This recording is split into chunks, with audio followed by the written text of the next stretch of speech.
महाभारत के महान दानवीर कर्ण की कहानी। कर्ण महाभारत के सबसे वीर और महान योद्धा है। उनका जन्म कुंती से हुआ था। जब कुंती अविवाहित थी तब उन्होंने महर्षि दुर्वासा द्वारा दिए वरदान से सूर्यदेव का आवाहन किया। सूर्यदेव ने उन्हें एक तेजस्वी पुत्र दिया जिसने जन्म से ही कवच कुंडल पहने हुए थे।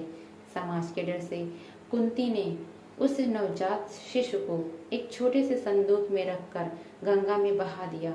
वही बालक आगे चलकर सूत पुत्र कर्ण कहलाया।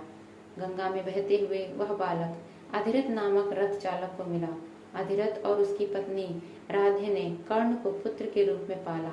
इसी कारण कर्ण को राधे और सूत पुत्र कहा गया।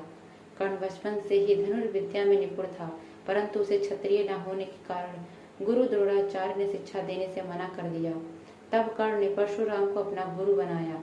परशुराम केवल ब्राह्मणों को ही शिक्षा देते थे, अतः कर्ण ने स्वयं को ब्राह्मण बताकर उनसे शिक्षा ली। एक दिन परशुराम को कर्ण का झूठ का पता चल गया। तब कर्ण ने उनके सिर को अपनी जांघ पर रखकर विश्राम कराया और एक विषधर ने कर्ण को डस लिया। फिर भी कर्ण ने दर्द सहते हुए परशुराम को सोने दिया। जब परशुराम जागे तो उन्होंने समझ लिया कि इतना कष्ट कोई क्षत्रिय ही सह सकता है। क्रोधित होकर उन्होंने कर्ण को श्राप दे दिया, जब तुम्हें अपने ज्ञान की सबसे अधिक आवश्यकता होगी तब तुम्हें वह स्मरण नहीं रहेगा। कर्ण को हमेशा अपनी जात के कारण अपमानित होना पड़ा। तब पांडव और कौरव एक सभा में धनुर्विद्या का प्रदर्शन कर रहे थे। तब कर्ण ने अर्जुन को चुनौती दी। तब पांडवों ने उसे सूत्रपुत्र कहकर अपमानित किया।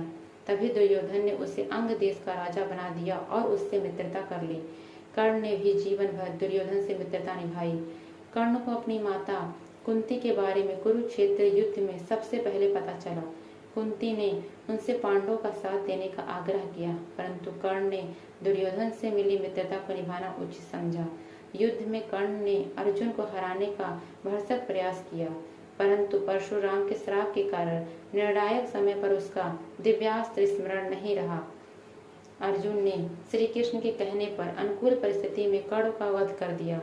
युद्ध भूमि में कर्ण का रथ भूमि में धंस गया था और वह उसे निकालने में व्यस्त था। तभी अर्जुन ने उसे मार डाला। यह अधर्म का एक उदाहरण माना जाता है। कर्ण का सबसे महान गुण उसका दानवीर होना था। कहते हैं कि उसने कभी किसी को खाली हाथ नहीं लौटाया। मृत्यु से कुछ समय पहले भी उसने इंद्र को अपने कवच कुंडल दान कर दिया, जो जन्म से उसके शरीर से जुड़े थे।